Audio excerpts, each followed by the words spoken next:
So we'll start. If anyone else pops in the chat, then I'll mention you later. So thank you so much for joining us this afternoon. For those of you who don't know, my name is Kayleen Harrington, and I've recently joined the Norfolk Chamber of Commerce, looking after their full event programme. Thank you for joining us on our Next Recovery Programme event, which has been designed to support businesses restart, rebuild and renew. So in this 60-minute masterclass virtual webinar, Simon Badman, partner and social media trainer at Social Bee, will inspire you to harness the power of social media and arm you with tips and tricks to execute more effective, engaging and successful social media strategies by focusing on your customers and building your online community. Following the presentation, there'll be approximately a 10-minute live Q&A where Simon will answer all your questions. Feel free to pre-submit any while he's talking. Just make sure you use the Q&A function when you have a question. If you put it in the chat, don't worry, I'll pick that up. So Simon, over to you. Cool, thank you, and welcome to the webinar this afternoon. I'm just going to share my screen with you, hopefully you can see it. Today we're talking about how to build an online community with social media. That C word, community, is crucial for social media, and I'll come on to some of the reasons why, especially at this moment in time. If you haven't come across Social Bee, I suppose my part in Social Bee is that I love training. I love offering consultation as well, which I do a lot of. And I was just saying to Kayleen that since lockdown back in March, we've seen a huge increase of the stuff that we're doing online. We did a lot of stuff online anyway, because we've been working through webinars and GoToMeetings and all sorts of different platforms for about 8 years now, globally. We've just seen everything sort of, I hate this word, pivot, can I use it? Sorry. But we've seen everything pivot onto online. And bizarrely enough, we're finding that people are connecting to us better online than sometimes they do face-to-face. Just because that ongoing conversation that might happen over a period of weeks rather than just a day's course, for example, we're able to get involved in strategy development and almost be part of business for a period of time while the training's going on. We're based in Norwich, I've forgotten the name of the road we're based in now, Prince of Wales Road. I'd say Prince Charles Road for some reason. I'm not actually there. I'm actually dialing in from Bedford today, where I live. But my team are based in Prince of Wales Road, and we're very much a Norfolk business, and I love Norfolk completely. But we work globally. We've had the privilege of working with some amazing brands over, gosh, the 12 years that Social Bee has been in existence. So let's talk about what we're looking at today. I'm going to get you to do something very quickly. We're going to test the technology right at the start. We're going to be talking about the value of the social media community, especially in this time. We're going to be looking at how we can use social media to deliver a positive experience and engage with our customers online. And then we'll look at how to use content in social media to start conversations and build a relationship with our customers, with our communities as well. So here's the first trial. Let's see if we can do this. I want you to do some voting, if that's okay. And I'm supposed to get a flavour of where you are at the moment. And are you using social media more to promote your business or your organisation during the pandemic? So we're going to put a poll on the screen. All you need to do is click on, brilliant, people are going for it already. Let's see where we get to. So we've got almost, way over 80% so far. Almost there. Just need one person to click, hopefully. Hopefully, if you want to go for it, please click.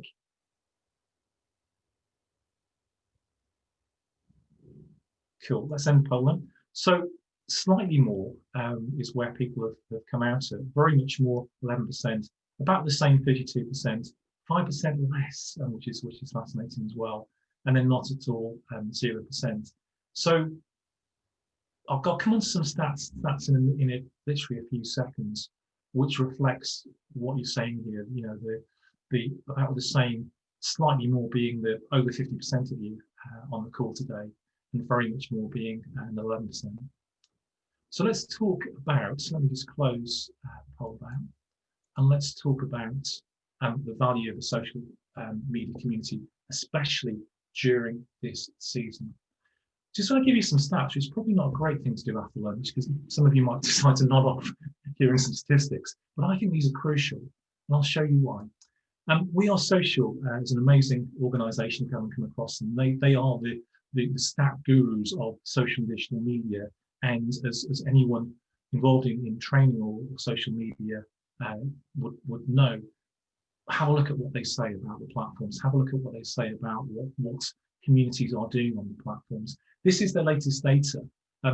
They polled a whole range of countries, including the UK, and what they found, there was a 43% increase in internet users spending longer on social media. Interestingly, we had 53% were using for business on our poll just then, and 18% planning to continue spending longer on social media even after the outbreak ends.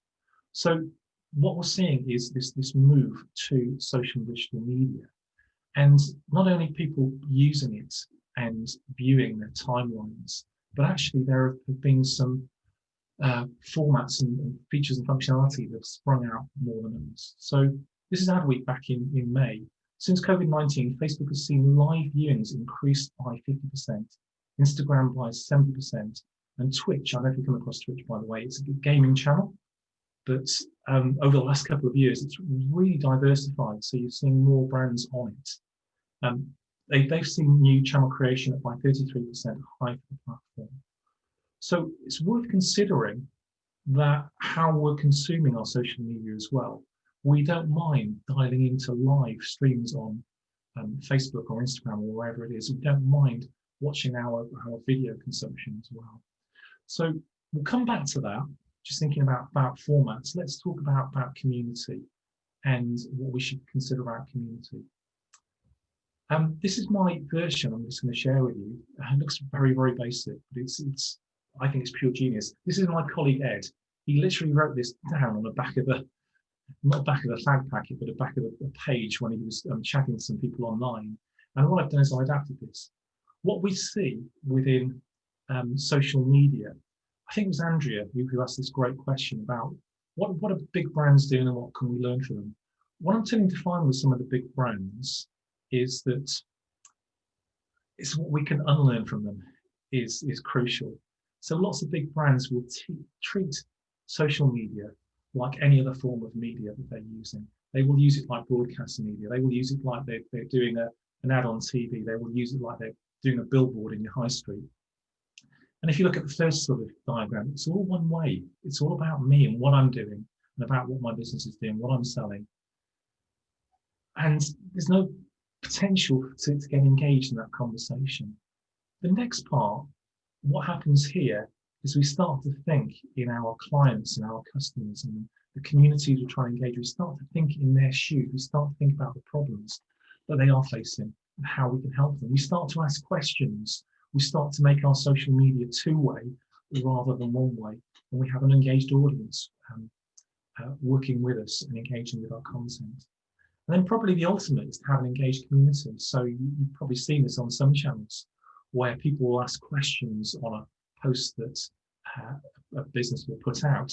And rather than the business answering the post, maybe it's a customer service type inquiry, the community will actually answer, oh, I've had that problem as well. If you do this and this, you'll resolve it. And that's probably where we want to get to. We want to build community. So it's not just us talking all the time. It's our community saying, hopefully, nice things about our products and services to one another as well. So I just wanted to give you a very, very basic idea of a community and how that works, how that's operating, what we should be aiming at. Can I hold my hands up here? Sometimes I look at some of my posts on social media and I think, am I at this engaged community level? And I'll look at the engagement on the posts and there's literally, maybe 1 or 2 people who like things. And I think, no, I'm still in broadcast. I've completely failed on this. So this is a good check and challenge for us with our content, with our strategy, to just think, are we creating the opportunity for people to engage with our content? Are we talking about things which are relevant to our audience rather than we think are important in particular? So community is really important. We'll take that thread through as we explore a bit further. So next thing I want to talk about is how you can use social media to deliver a positive experience and engage with your customers online. This is going to sound like, wow, Simon, this is huge. This is going to be enormous. Please, I've got my pen now. I want to write it down. It's actually incredibly basic when you get to it, to be honest. There are two things I want to share with you. Two things which will revolutionize your social media. The first thing is actually being intentional. You saw the credit slide at the start. We've worked with some pretty big companies. I've been shocked with one organization that I won't name. I trained them over 2 days. Global organization, 22 members of staff on their social media channels throughout their working week, just pushing content out with them. And the question I ask is, do you have a strategy? And your strategy could be as simple as what it says here in the speech bubble. What do you want to achieve in social media activity? Guess what? They couldn't tell me. They couldn't actually tell me. So even the big brands, you can probably tell by sometimes they put out things and you think, oh, what's that about? And sometimes they'll put something out completely different topic, and I'll go on to a different topic, and you think there's no strategy there. You are just using a scattergun approach just to try and create conversations. So think about what you want to achieve with your social media channels, activity. This is completely a plan, and probably apologies to Kayleen. While we're talking about, when I'm talking about this, can you just chuck in to the chat or the Q&A? Probably the chat is best, isn't it? I'll just looking. What do you actually want to achieve with social media activity? You haven't thought about it before. Give it a quick 30 seconds and think, what do we want to achieve with our social media activity? I'll come back to that in a few seconds. Make a campaign plan. Think about the objectives of your business. If your social media isn't achieving any objectives around your business or around your organization, then it's pointless. It's probably worth not doing it, to be honest, because it's just an add-on to your really, really busy week anyway. So why would you look to create work rather than social media achieving what your business or organization is looking to achieve? Have a look at your strengths, the weaknesses, the opportunities and threats that you might have in using social media, and then some key fundamentals. Have a look at your audience. As we said, think about the communities that you want to engage with. Think about things in their shoes rather than your shoes. And then think about the products or the subjects you're going to put in your posts that are of relevance to your audience rather than the things which are just relevant to you. And then plan some timescales. So have an approach where you're thinking about, I suppose, a campaigning approach to social media, where you're not going to do if you've seen Finding Nemo, Dory, where Dory will float across the screen and forget what they were talking about and talk about something completely different or talk about the same thing again. Lots of social media accounts are like that. People get really confused because the conversation is completely mixed and talking about one product or one service and then another product, another service. And it just is really confusing. Think about the timescales you're going to talk about certain things and engage with your community within that. So just having a quick look, has anyone put anything in the chat about, let's have a quick look. I can't see that. Kelly, can you say anything there? Yeah, so we've got Stephen Gerlin said, raise awareness, gain support from local business, promote our services. And then Charlotte has said, I'm a self-catering holiday let and I want to achieve more followers, which in turn create a booking. So I guess conversion. Excellent, thank you. So two great objectives there that you've come up with, which is superb. One of the things that I think you both started in is awareness. Awareness is a great objective to start with. You can't live there. You can't live there all the time. You need to move on. You need to move on where actually more bookings is great, or more business engagement is great. Think about your ultimate objective. Why are you involved in social media? What's the ultimate goal you want it to deliver? Awareness. I was on a radio program a few weeks ago, and the host was quite shocked with me. If you want to create awareness, do something legal, immoral, or just plain rude. Lots of people will talk about you and help your business, will help your organization. but it'll create awareness about your organisation. Of course, I really don't mean, please do not do that. Please do not do that at all. But if you're looking for awareness, you want awareness with relevant people. You want awareness with relevant people. So the first thing is be intentional. Think about your objectives. The second one I would say is actually, we are in a social space here, so be relational. Think about your audience. Think about who they are, where they're hanging out, who you want to connect with. And what I'd say to you is if you are developing a social media strategy, what I would do is write your objectives. So say it's create awareness to see more lets in the future. So that would be my objective. What I would then do is actually consider these points under here as my objective. This would literally be my strategy for each group I'm talking to. So I'm thinking about who I want to connect with, thinking about where they're hanging out, what conversations they're already having. And then I put myself in their shoes and I think about the content I'm going to share with them, which is relevant and engaging to them. And then some other sort of nuances around my strategy. I'm going to ask how I'm going to interact with people. So some of my brand personality, some of the words I'm going to use, put myself in their shoes, what's going to work for them. This is quite a nice one. How often I need to interact with people. So if I'm posting all the time, people are going to turn off and tune out. If I'm posting too little, and then people aren't going to find what we're talking about. So I need to get that right with my community. I need to test that. What's working? Is once a day, once a week, 3 times a week, working per platform? What's going to work? And then here's the crucial one.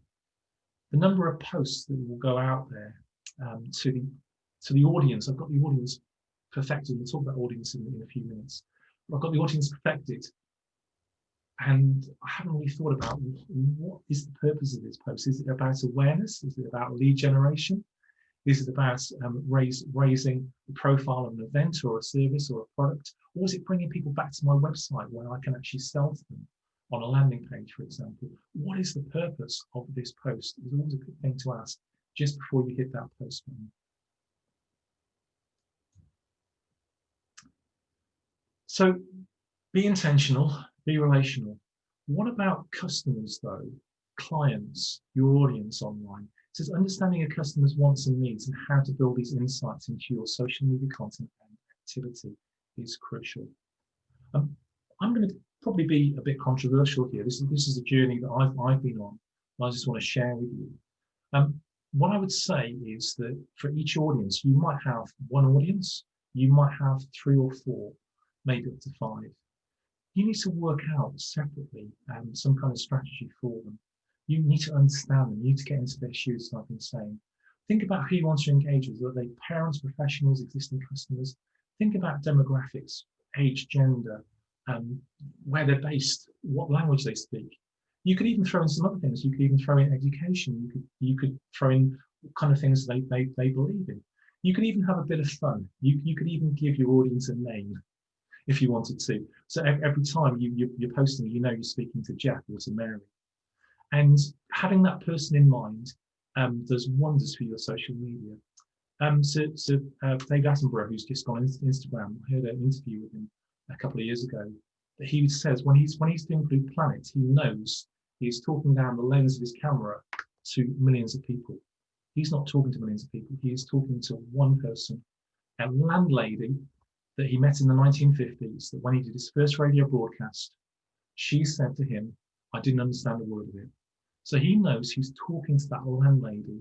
He's getting into her shoes. He's not being too scientific or too jargony, but he's speaking to her. And I'd encourage you to do the same, have that focus. The problem is, we look at social media, and we'll give you another stat. Almost 70% of the UK's population is active on social media. What surely, Simon, that is my audience. Could be, but it probably isn't.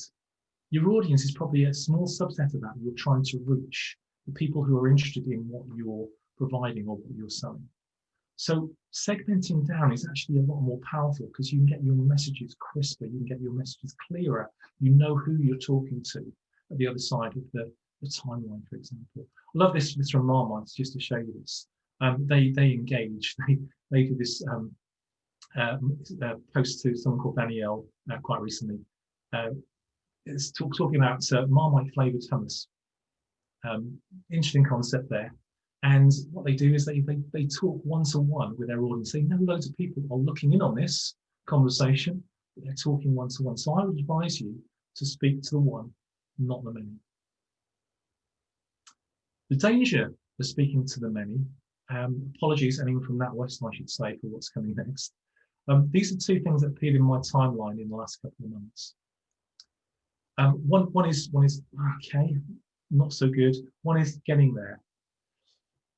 What these do is they, well, the first one is all about NatWest. It's all about NatWest, what NatWest can provide, how NatWest can help me, rather than thinking about me and where I am in life, what I might be looking for.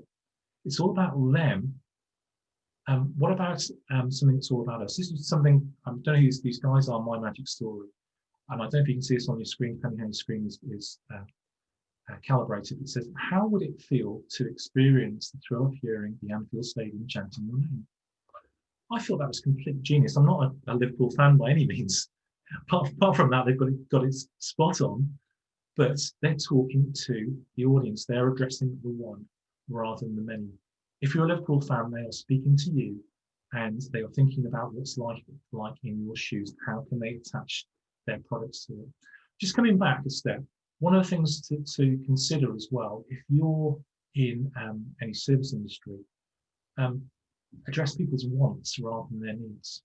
If you're an accountant, they might need to do their end of year returns. They might need to file their tax returns or whatever it is. That's what they need to do. They don't actually want to do that. They want to make sure their business is surviving through the current situation. They want to make sure that their business is not paying too much in terms of overheads. So think about the wants. What does the business owner want, or what does the customer want, rather than the needs? And then you can build in the needs. You can provide the needs as soon as they become your client or your customer in particular. So just some thinking about strategy of changing the way that we do content in particular. Let's stop talking about us. Let's put ourselves in the shoes of the audience and start talking about their needs and their wants. So I want to give you a few examples to start conversations and building relationship with your customers. And some of these you will use, some of these you'll see. And I want to put some emphasis on some of these as well, because they are quite powerful. So right at the top here, user-generated content is incredibly powerful. You saw the example of Marmite taking Danielle's post and then adding to it. There's engagement there. There's authenticness there as well. But some of the other things you could be thinking about as well is sharing articles, blog posts, and expertise. Building that authority, building that trust with your audience is a great thing to do. Product-centric posts with engaging and interesting content. What we're doing here is actually telling, not selling. We're talking about our products, we're talking about our services and the difference they make to the users. We're talking about the features and functionality. And guess what? We're not selling at all. We might choose to sell on our website, but actually featuring our products and services is a lot more powerful than, hey, buy this now, that sort of stuff. Images and videos have to be a given. This is probably one of my favorites, the next one. So I should say, coming clockwise around the screen here. Sharing positive reviews and testimonials. We're in a very cynical age where we do not believe organizations, we do not believe businesses, we do not believe charities and what they're putting out there. There is more power in third-party endorsement. What's third-party endorsement? It's the review, it's the testimonials. So capturing those is superb. So for example, Kayleen might say, come on our courses at Norfolk Chambers, they're fantastic. Great, she's paid to say that though. Now, if one of you said that, that would be even more powerful. It's that peer-to-peer conversation. It's one of your peers telling you, they don't have to tell you, but they're telling you about the value of going on one of the Chambers courses. If you're not using things like Trustpilot or review type platforms such as Google My Business and others as well, why not ask and request these from some of your clients, some of your customers? You might have to put them out anonymously, but there's a lot of power putting those out in your social posts, for example. Some of the other things to consider as well: creating surveys, polls, encouraging participation, starting discussions, asking questions. This is all about the two-way interaction. Thinking about how can people engage with our posts. Providing useful content and added value is going to be the caveat, just thinking that as an overarching. Just coming back to asking questions and engaging with the community. There's two reasons that have just sprung to mind why we do this. One is cynical, one is a lot less cynical. Let's start with a lot less cynical. What you find is on any timeline, on your timeline, any platform, whether it's LinkedIn or Instagram or Facebook, things where you engage, posts where you engage, you react, you love, you comment, you share, guess what? You're more likely to remember. So for engagement purposes, think about, do my posts lead to that comment, that share, that like, that reaction? Because people are going to remember your organization, people are going to remember your company, your posts going forward, your products, your services. So from an awareness point of view, it's a really good thing to do. Let's talk about the cynical side. What are we doing here as well? Well, guess what? The platforms like posts where you've engaged with them, people engage with them, whether that's a like, whether it's a share, whether that's a comment, and whether that's a reaction. And what will happen, it will show your audience more of your posts going forward. So you are playing the let's get people aware of us by helping them to engage with it, so they'll remember it going forward, but also we're playing the algorithm game on the platforms as well. So engagement is really crucial.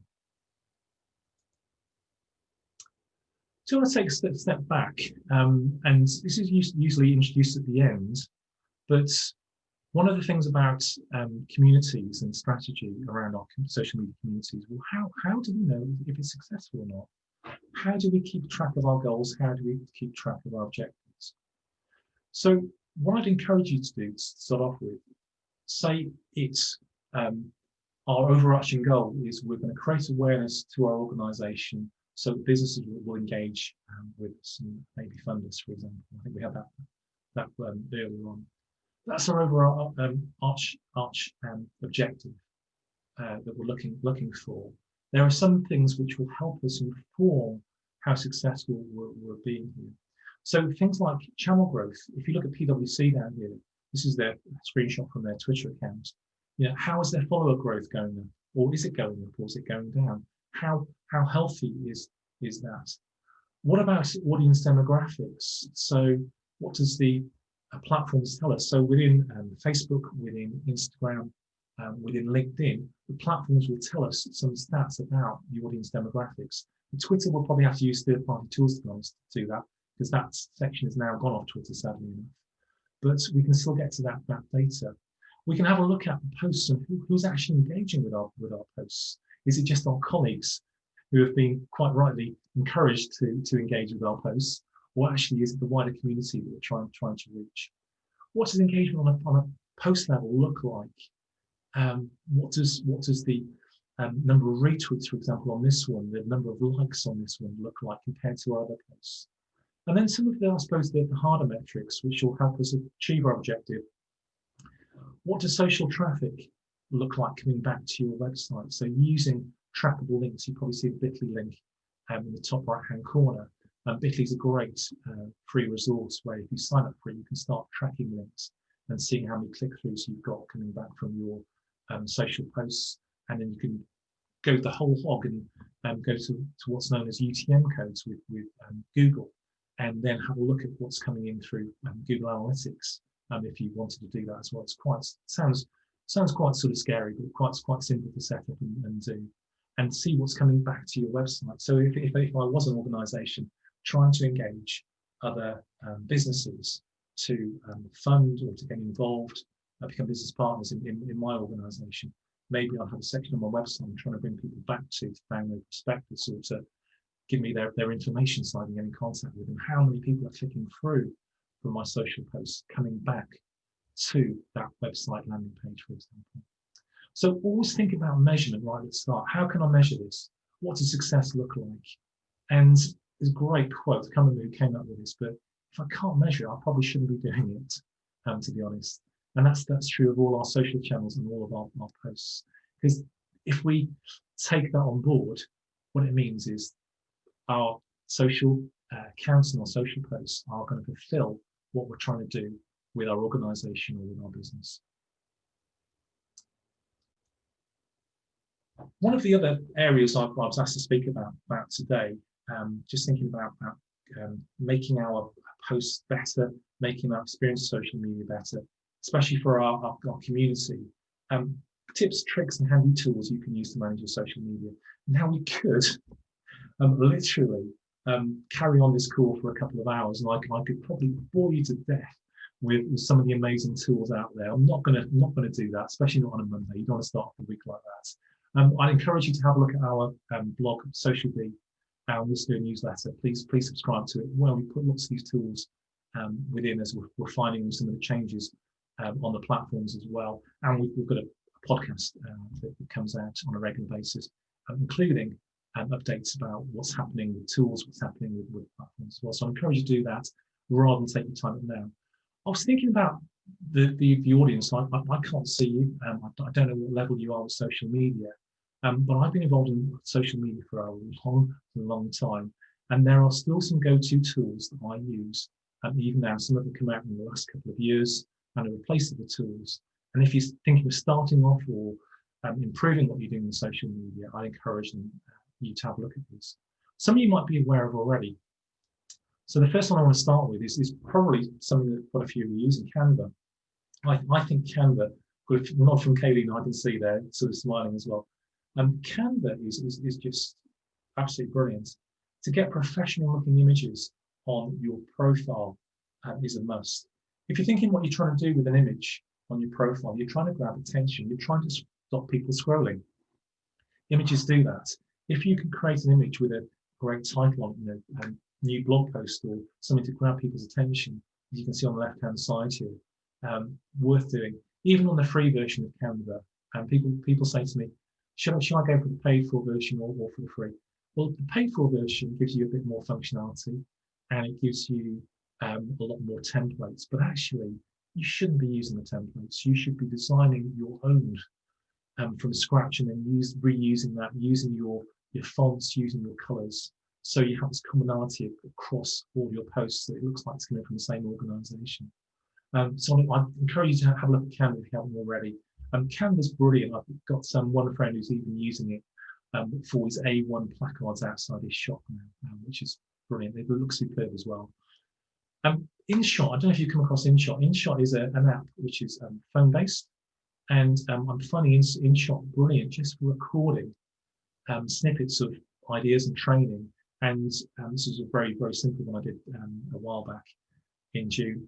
You can put your own titles on it. So you can put your titles on the top there, or in the middle, or whatever you want to do. You can add your own captions. You've probably seen lots of videos with captions on these days. InShot does it all for you. You can combine video and images and put music underneath and all sorts. You can see, you probably can't see actually, but in the bottom right-hand corner it says InShot. I am using the free version. I want to give credit to them. I could pay for a subscription, but I thought actually I'll give credit to these guys. It's a really nice tool to be able to use just for recording video. You can see this is well, you can't see this is a front-facing camera on my phone. What happens with that is you get a mirror effect, and with the mirror effect, what you need to do is reverse it. InShot reverses it for you. So really nice tool. Have a play around with that as well. So that's all around creation, and 2 tools just to share with you around content creation. What about management and helping you to engage with your community on a regular basis? Well, I just want to share 2 tools with you. You might be aware of these. If we're talking about Facebook, which we are today, we're talking about Instagram as well. Facebook Creator Studio has become a really useful tool. It's an app as well, so you can have it on desktop or on app.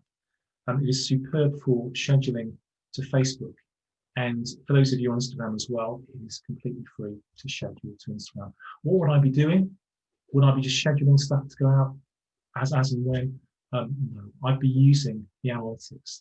So the data within Facebook in the insights and the insights section of Instagram will show you the times when you should be posting, i.e. the times when your audience is using platforms. So use that data to schedule your content in particular. And then Hootsuite. Hootsuite's been around a long time. It's just gone through a revamp. It's also gone through a bit of controversy last week, where they had to pull back from a US client, where there was huge outcry because they'd taken over the contract and they said, no, actually, we can't do this. I think it was slightly more to do with the outcry rather than to do with the nature of the client they went for. Hootsuite, having said that, as a platform, I wouldn't say as a business, but as a platform, is still a really great tool to use. I suppose its strength is within Twitter and scheduling. You could use TweetDeck for this as well, if you're just going to use Twitter. But of course, then you can schedule to LinkedIn.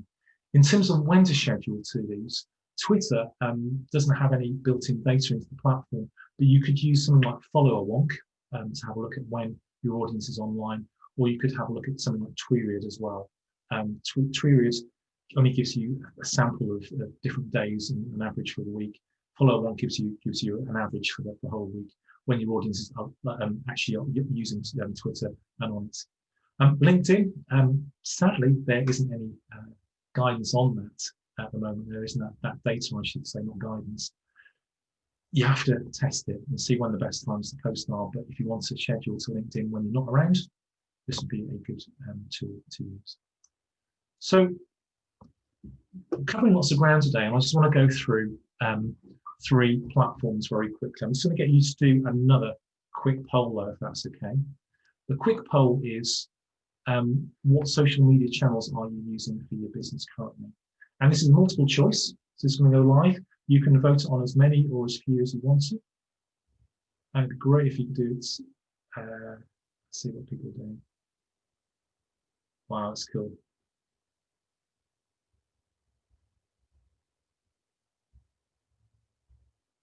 That's awesome. So the biggest platform here is LinkedIn, and the second biggest is Facebook, and the third biggest is Twitter, which is a good job really, because that's the platforms we've only got time to cover today. So sadly, we haven't got time to cover Instagram and YouTube.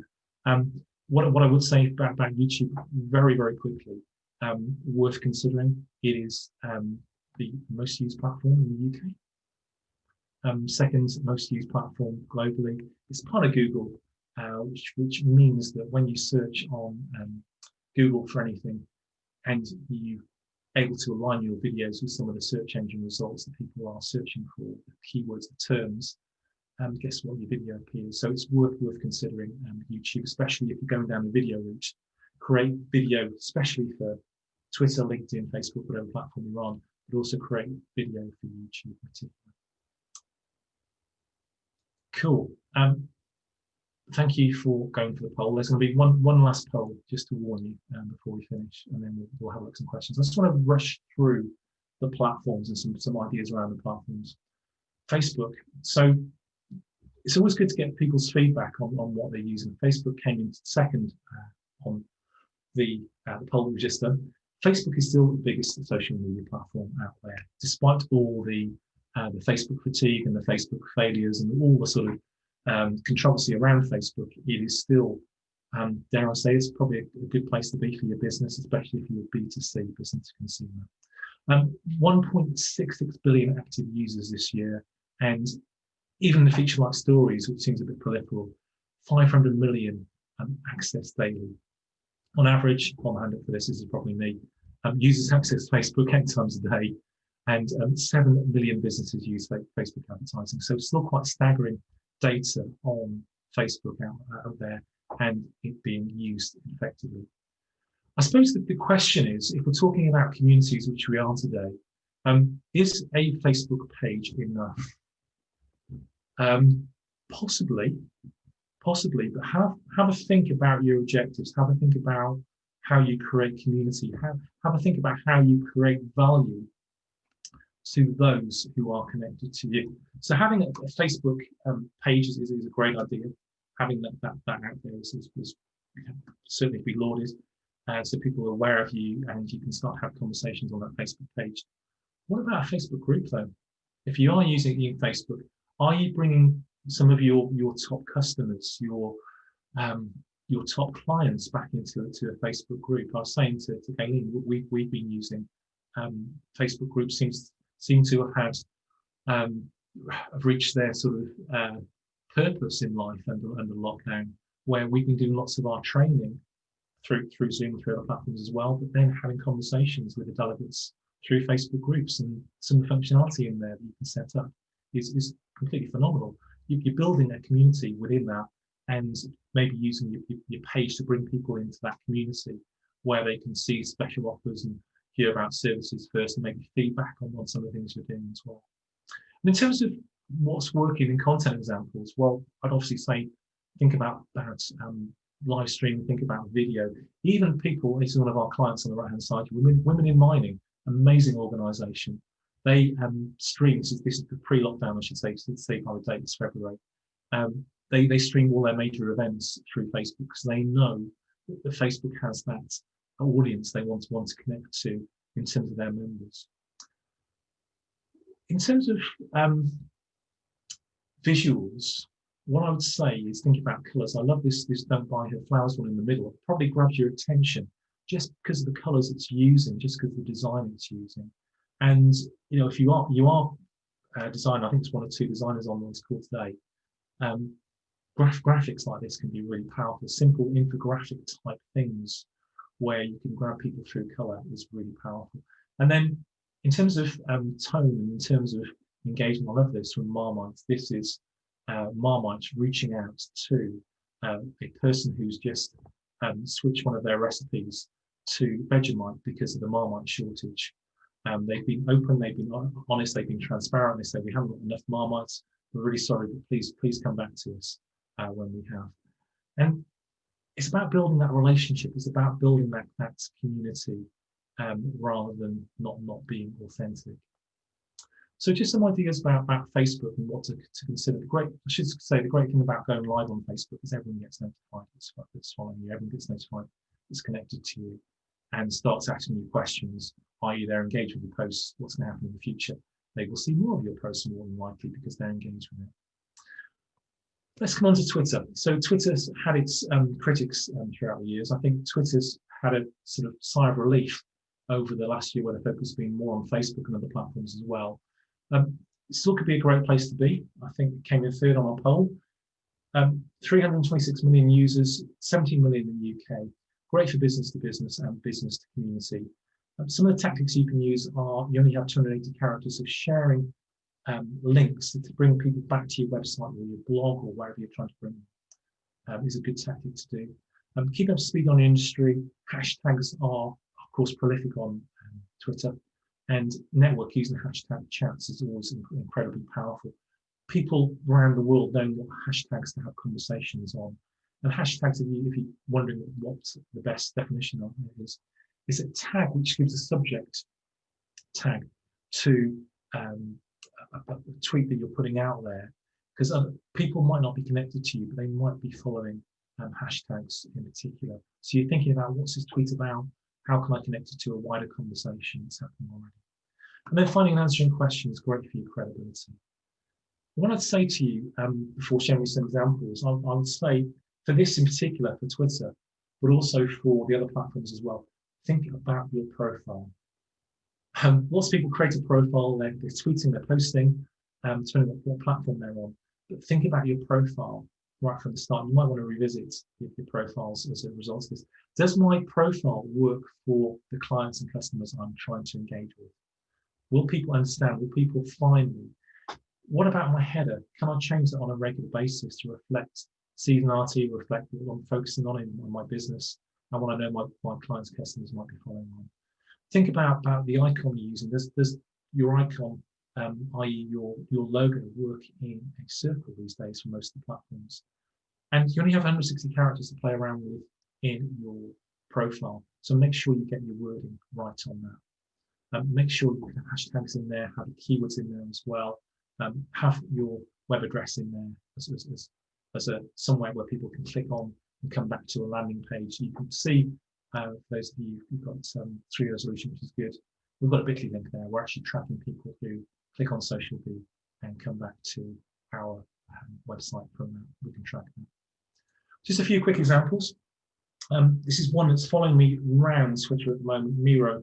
Miro, if you haven't come across them, there are a whiteboard for things like Zoom. It's actually a Zoom type platform in itself where you can interact with it. I think this is really clever, just really simple use of colour. Facilitate remote workshops, no need to meet in person. It tells you what it does straight away, and just love the use of colour and the text on there as well. Something a bit different in the far right hand corner, PwC again. They realise, apologies to all accountants and all financial people out here, but you haven't got a lot of content to play with, to be honest. You know, you can only have so many pictures of people shaking hands in rooms and looking at reports from stock images. So they use this sort of simple infographic really effectively. The red really pops out on the screen. Your eyes are drawn to it. They ask a question straight away. And what if you put culture at the heart of your acquisition strategy? That means nothing to you. You move on. It goes down your timeline. If it means something to you, they've grabbed you by a question already. And then I realised this one from Museum of English Rural Life, using some historic images. So lots of organisations will have historic images, will have a history, will have a story to tell. And this is part of what they do from time to time. They will put imagery out there to get reaction, to get engagement, and to get conversation going. So just a few examples from Twitter. Let's have a quick look at LinkedIn before we finish. I know LinkedIn was the biggest platform. LinkedIn's growing through the roof, folks, just to say that. 706 plus million users currently and growing. 29 million users in the UK. Great for B2B and B2C. It's about online business networking. It's not just the recruiters who have a stake in LinkedIn. It's still, I suppose, the biggest money-making area of LinkedIn. But for the rest of us, it is about online business networking. Keep up to speed on industry, answering questions, asking questions. It's great for credibility as well, just to show you know the answer. It's nice to go on to someone's feed every now and again and just help them, just be able to provide some thoughts and ideas to them. Two areas I'd say worth looking at. There's obviously groups on there as well. The two areas I just want to talk about very briefly before we ask some questions is your personal profile. Does your personal profile work for the community that you're trying to reach? Or, going right back to the start of this presentation, is it sort of me focused, is it me talking about myself without thinking about the community, the audience I'm trying to engage with? Have a think about current position, website. Have a look, this is quite nice features on the right-hand side when you go into the Fire desktop. Have a look at what your public profile looks like on LinkedIn, i.e. for the people who are not yet connected to you. What do you look like to them? You can put Twitter accounts in there as well. And this is my colleague Lindsay. What she has just below her headline, below her name, is a headline which has got lots of expertise and keywords in there as well. You have your experience further below, which has, head of marketing, whatever role you have. You can use this area just to engage with your community and think what might they be looking for. Company page. Don't forget about your company page. Think about header. Think about how you're going to be using it. So story tell through your company page. Add news items in there. Put jobs up there as well. One of the crucial areas I would say though to consider is this bit down here, just below the home section where it said about. Have a look in there because you can really tell your story. You can really connect your services and your products to your clients. You can give specialities in there as well. Specialities, keywords basically, for people to search on within LinkedIn. And just to give you a few recent examples of content I think it's really nice that works very well on LinkedIn. You can see that the stats show that as well. Adobe are always in the top 12, I think they gauge it by, of company pages every year. Adobe is very good at looking outside of what's happening, also looking inside of what they're doing, trying to make both as well. So working from home, really nice, linking through to a story on their website to a blog post. Great photo being drawn from the blog post is by putting the title, sorry, not title, the web address of the blog post in there as well. British Airways, knowing what the climate's like, people scared to fly So they have their Flying with Confidence course they've just launched. A reassuring pilot, potentially, smiling at you or slightly smiling at you, looking confident in your safety and your well-being. And then Canada Life, an insurance company, using the video features. And just to say, like I'm talking about live video on here. Live video on your personal profile, you have to apply for it and go through some hoops to prove you're using it, or you're going to be using it in the future. So just a whistle-stop tour of 3 platforms and just some ideas of how to be using it and some things to consider in the foundations and the setup as well. So one of the things, just to end on, and we'll open it for questions, is how do we engage with our customers? Well, here are some top tips, and some of these are going to be blindingly obvious, but I just want to reinforce them because sometimes I forget these. Be responsive. Respond to comments on your social channels always. We are trying to build community here. There's nothing worse than a post goes out and you're asking for information, or asking for opinion, I should say, and you don't get involved in that conversation.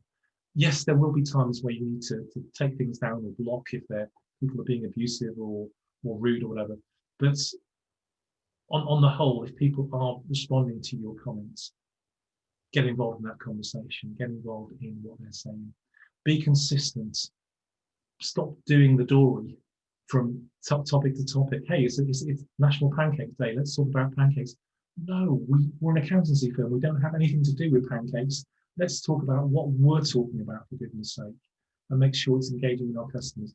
Well, having said that, might be ways we could engage with on Pancake Day from an accountancy firm, but you need to be very creative around that. Inject your personality into your content. Don't let it be dry and stale. Have a think about how you're being received by your audience. Create your own community. Yes. Post regular content. And this last one, coming back to the measurement as well, analyze your top performers.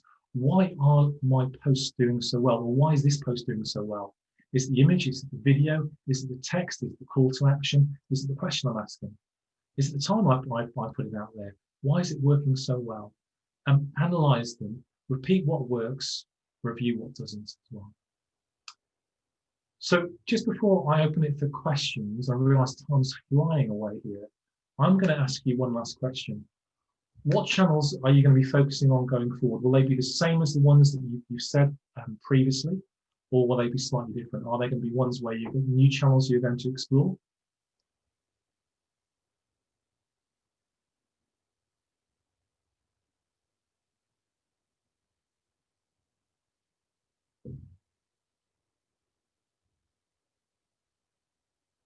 Wow, that's fascinating.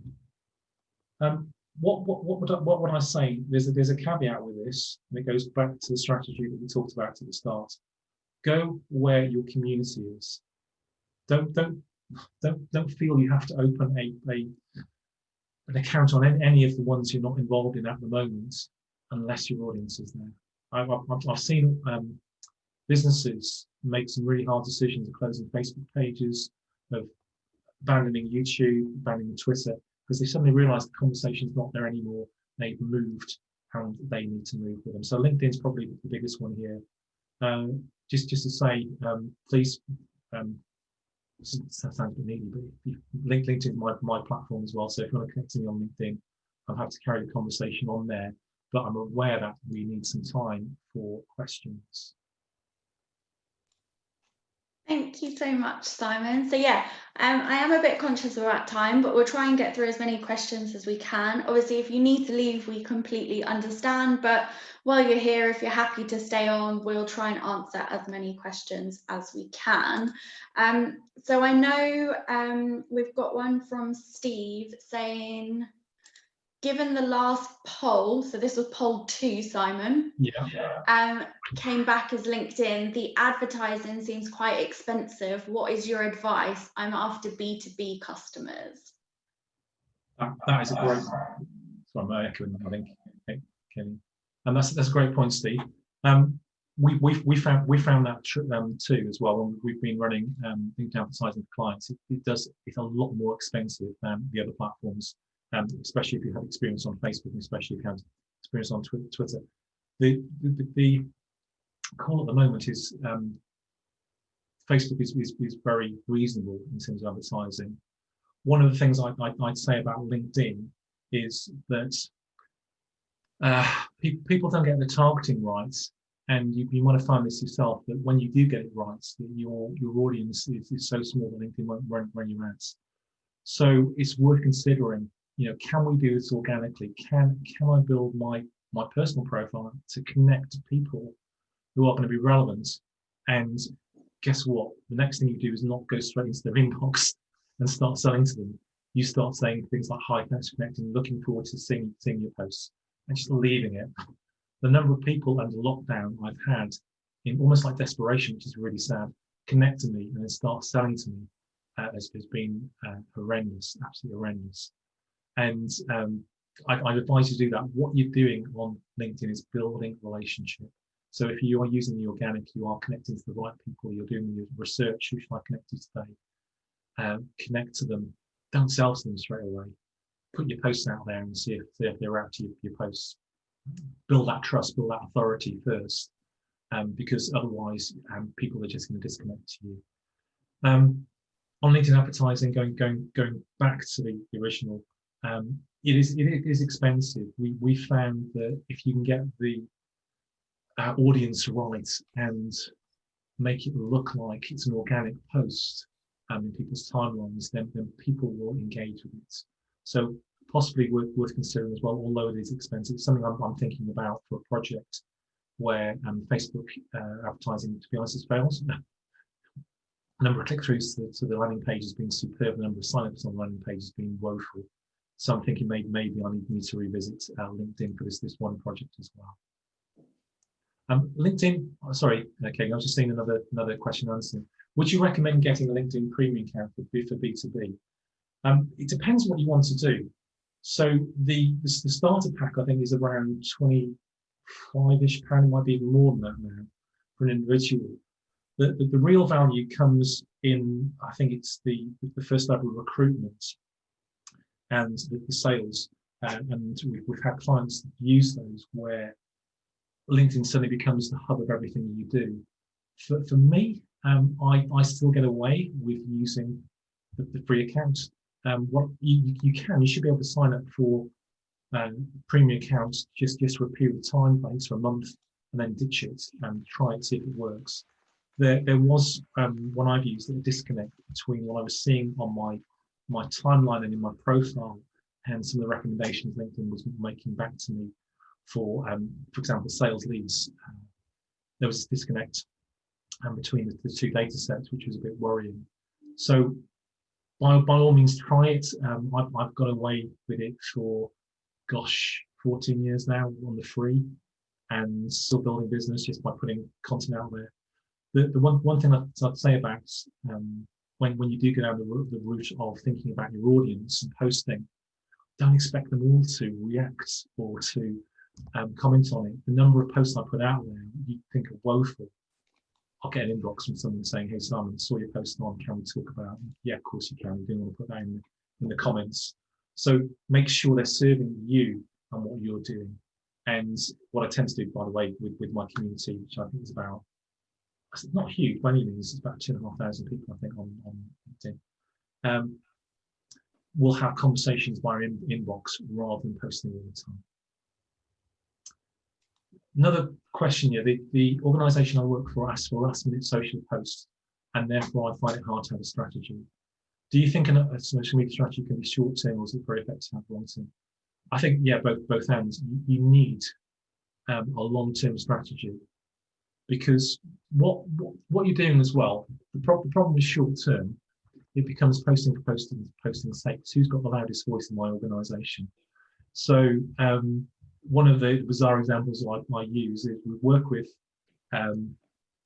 one of our sort of strange clients. We work with lots of sailing clubs, and sailing clubs around the country are some of them private.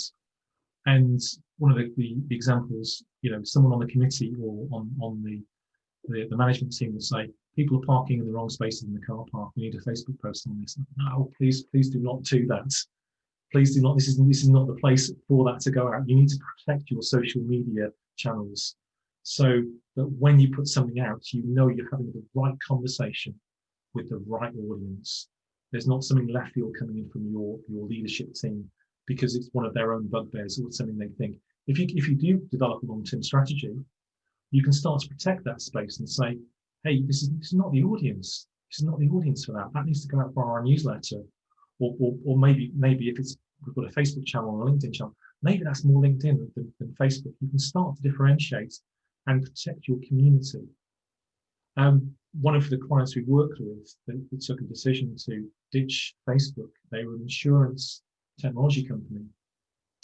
They were putting out LinkedIn posts. LinkedIn posts were fantastic, great engagements. They put a very similar post out on Facebook, and the tumbleweed would whistle by as soon as they posted. They suddenly realized they didn't have that audience on Facebook, although the senior management was saying, we need Facebook, everyone else is using Facebook, please post on it, this needs to go on Facebook as well. It's like, no, this is not the audience. This is not the audience for that. So I know it's difficult, I'm just thinking about this. If you can use the short term to highlight that issue to those putting pressure on you to have a long-term strategy, that could be quite powerful. And it could open up that conversation. Hey, hang on a minute. Why am I posting this now?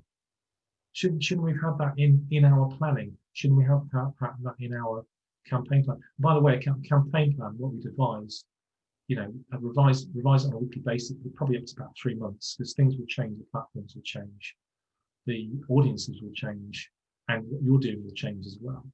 So you can build that into place and say, no, hang on a minute, we're not talking about the conference now. We talk about the conference in 2 weeks. The focus we have now is on this service because this is being launched this week, in the next week or two, up to conference. This is when we have it. You start to sort of program your social media channels with posts. You start to think strategically about when things go out, so you don't have that dory moment. Hang on a minute, it's National Pancake Day. Oh gosh, they're involved in it as well. Great. Hopefully that helps. Perfect. Thank you so much. I think we'll finish there. Sorry we slightly ran over, but I appreciate that we wanted to I didn't, Simon wanted to answer your questions. So it's just to sign off and say thank you so much for joining us this afternoon. I hope you have a great week. I will be sharing a copy of Simon's presentation with you shortly, along with the recording. The recording might not be available until next week. We've just got a bit of a backlog because the guy who edits it was off on annual leave last week. But I promise as soon as it's available, we will share it with you. So just bear with us while he catches up. But you'll definitely get the presentation either today or tomorrow. So yeah, it's just to say thank you so much. Simon, I don't know if you just want to sign off saying thank you as well. Yeah, just say thank you for engaging. Thank you for engaging with polls and comments as well. And I haven't had a look through about your objectives. Well, we'll have a look through objectives. Please feel free to connect on social media. So LinkedIn, Twitter as well. And I think I'm at Simon Badman on both of them. Yeah, please feel free to connect there and carry on the conversation. I have to answer other questions as well via those mechanisms. Email could be a good thing if you still have email, and simon@socialb.co.uk. Very simple email to remember. Just to say thank you for attending today, and every success with your social media.